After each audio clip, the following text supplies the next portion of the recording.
नमस्कार। मैं आचार्य डॉक्टर प्रेम शंकर त्रिपाठी आप सभी का यूट्यूब चैनल पर स्वागत करता हूं। दर्शकों, आज हम आपको बताने जा रहे हैं ग्रहण योग के बारे में।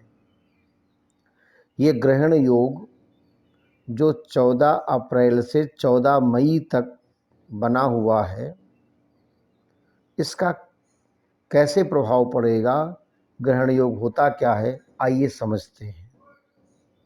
सूर्य मेष राशि में, सूर्य और बुध ग्रह दोनों हैं, तो जब सूर्य बुध के साथ होता है तो बुधादित्य योग बन जाता है, जो इस समय बना हुआ है, तो ये बड़ा शुभ माना जाता है।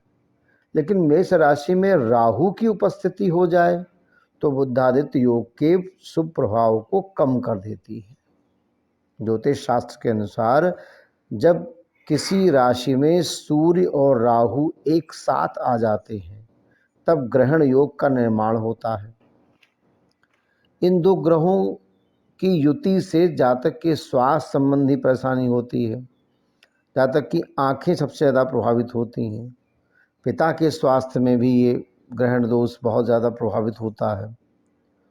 तो सूर्य ग्रहों का चूँकि राजा कहा जाता है, आत्मा का भी कारक है, प्रकाश का स्वामी है। सूर्य अगर प्रकाश है तो राहु अंधकार है। सूर्य धर्म है तो राहु अधर्म है। सूर्य देवता है, राहु दानव है। ये दोनों विपरीत शक्ति जब कुंडली के में एक साथ में युति करती हैं तो ज़्यादातर अशुभ फल ही देती हैं। सूर्य राहु की युति इस समय बन रही है। 14 अप्रैल 2022 से 14 मई 2022 के मध्य में सूर्य राहु की युति से जो ग्रहण दोष बना हुआ है, तो आइए जानते हैं कि कैसे इसका प्रभाव होगा, किस तरह का प्रभाव पड़ेगा। आप कैसे समझें इसको कि आप अपनी जन्म पत्रिका को देखें। मान लें कि सूर्य अगर मान लिया 12 डिग्री का है, राहु 17 डिग्री का है, तो 5 अंश अधिक है अगर राहु, तो ये प्रबल योग हो जाएगा। बहुत इसके दुष्परिणाम होंगे, विपरीत परिणाम होगा।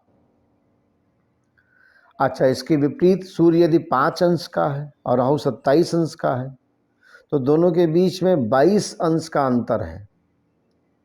तो ये ग्रहण युति बहुत कमज़ोर मानी जाएगी, फलित नहीं होगी, इसका फल नहीं के बराबर होगा। साथ ही ये भी देखना है कि सूर्य और राहु की जो युति है कुंडली में कौन से भाव में हो रही है। केंद्र में हो रही है, त्रिकोण में, या छठे, 8वें, 12वें में हो रही है, कौन सी राशि में हो रही है, इसका भी बड़ा महत्व है।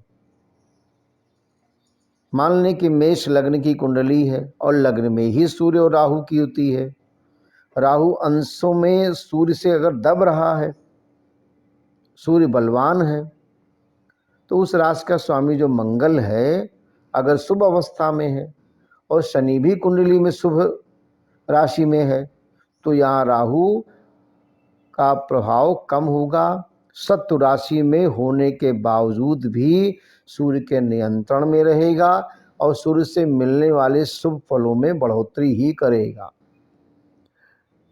लेकिन अगर विपरीत भाव में है, मेष लग्न कुंडली है और सूर्य सप्तम भाव में, तुला राशि में नीच होकर विराजित है, साथ ही राहु भी है, अंश बल में राहु से कम है सूर्य, तो ऐसे में यहाँ पर बहुत खराब युति होगी। परिणाम जो आएगा बहुत खराब होगा।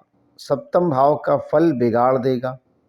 साथ ही सूर्य पंचम भाव का स्वामी होकर भी सप्तम में नीच का है, तो पंचम के फल को भी खराब उसका फल देगा। और ये भी देखा गया है कि सूर्य और राहु की युति हमेशा अशुभ परिणाम ही देती है। सूर्य व्यापार का भी कारक है, तो जिनकी कुंडली में सूर्य कारक ग्रह होकर राहु से पीड़ित है, तो ऐसे जातक को व्यापार में संघर्ष करना पड़ता है, बहुत मेहनत, उनके बावजूद भी उन्नति और प्रगति नहीं मिल पाती। सूर्य नौकरी में स्थिरता भी देता है, और अगर कमजोर है तो सरकारी नौकरी आदि उच्च पद की प्राप्ति नहीं हो पाती है। सूर्य आरोग्यता का भी स्वामी है, तो ऐसे जातक के रोग प्रतिरोधक क्षमता कमजोर हो जाती है। और सूर्य राहु की युति से हड्डी में विटामिन डी की कमी हो जाती है, आँखों में कमजोरी हो जाती है, चश्मा लगाना पड़ता है, स्वास्थ्य संबंधी समस्या भी बार बार घेर लेती है। सूर्य प्रतिष्ठा का भी कारक है, तो प्रतिष्ठा पर भी ठेस पहुंचने लगती है।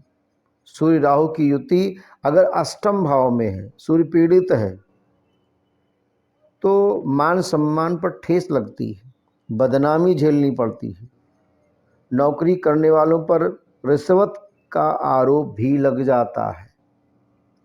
तो बहुत सारी समस्याओं बन जाती हैं जब सूर्य राहु की युति है, इस समय बनी हुई है।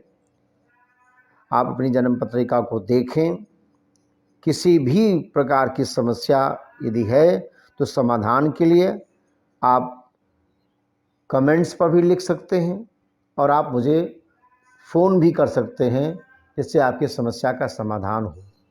नमस्कार।